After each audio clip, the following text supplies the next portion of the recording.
Hi, my name's Mike, and I've been working on treadmills for at least the last 15 years, maybe close to 20. Professionally, for sure, the last 15. One of the things when it comes to diagnostics, when your treadmill belt won't move, when you have the power on, you see power on the lower control board, LCB it may be called, or the motor controller.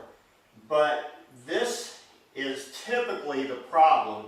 However, there have been times when I've gone out to service a treadmill where it seemed like it would have been the lower control board when the belt wouldn't run. It was actually the control cable that runs from the console up on top down to the LCB. And what happened was a wire, one of these wires, they're very, very thin wires, would say probably 22 to 24 gauge wires. If that wire gets so much as pinched, there's going to be something on this board that will not work. But to figure that out, I've got a continuity tester that I designed to be able to check the continuity of the wires from the control board up to the console. These wires are fine. So by process of elimination, it has got to be the lower control board. However, when the belt doesn't run, it could also be the motor. Now there are ways of checking the motor, and I'll do that in another video to test to see if the motor is working. But there's a way to find out if the problem, without going into trying to test the motor, there's a way by the process of elimination. If you don't have power, you start at the outlet comes to here, you turn, believe it or not, I've had people not turn the power on with the switch in the back here. Turn the switch on for the power. If you've got lights on the console and lights up on top, and your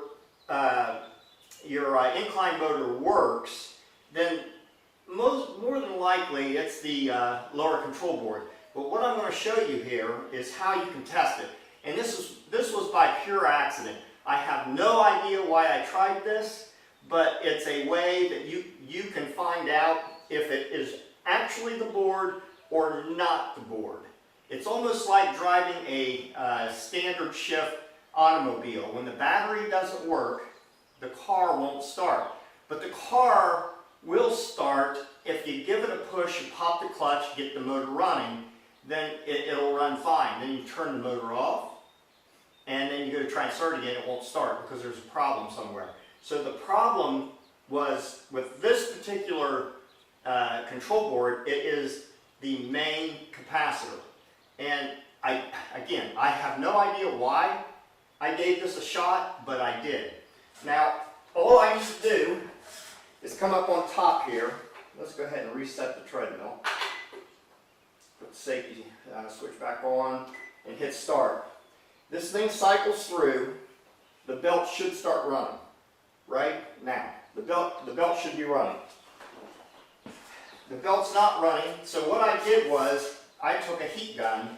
You could probably do this test with a hair dryer, but a heat gun would probably work better. But I focused the heat, and not too close, just let it warm up. I focused the heat on the capacitor here. So watch what happens.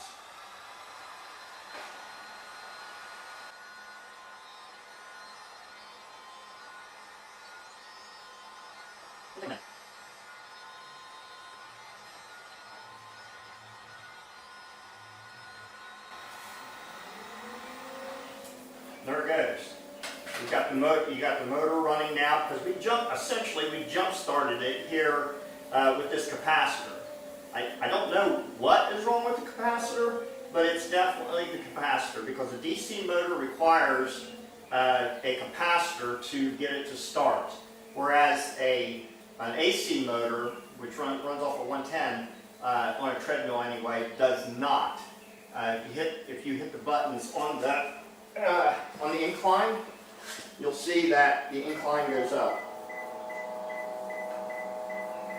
The incline's going up right now, and then we'll send it back down.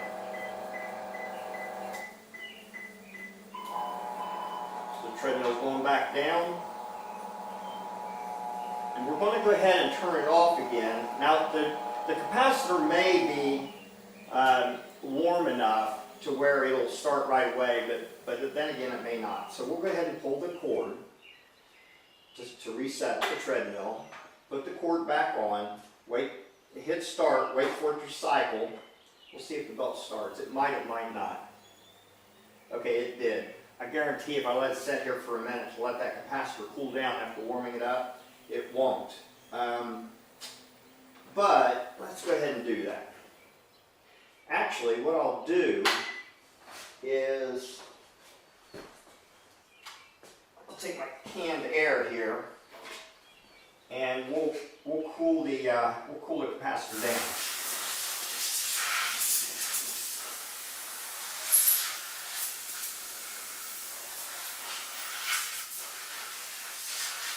This is another little trick I'll share with you in another video, because if you have your canned air and if you actually turn it up, you do that. You don't want to do that on your control board. So having the can upright all the time and a hose that takes down, you can get into some of the really tight spots to clean off a control board. That's another little trick that I'll show again in another video. So let's see. Might have to reset the electric. Try again.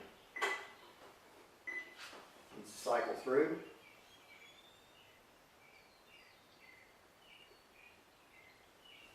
Nothing's happening. So it's definitely that capacitor on the lower control board, and because of that right there with that little test, that tells me that the control board is bad. Now, control boards are really throwaways. Meaning, if they go bad, you take the complete control board out and replace it with a brand new one. And I'll do that in another video to show you what you need to do to prep changing out a lower control board that will fix this problem. I've got this Nordic track here, I've got a Soul, I've got a Horizon, and I've got another treadmill that it's not here. I don't even know what brand it is. It's a really cheap brand off of Amazon or from Kmart or something. I didn't buy it. All these treadmills were donated because they weren't working. My customers purchased a new treadmill. They donated the old busted treadmill so that I could do these videos for you. So as I do these videos, and you consider subscribing, you'll get updated as I put those new videos out. Again, this is Mike. Until the next, we'll catch you later.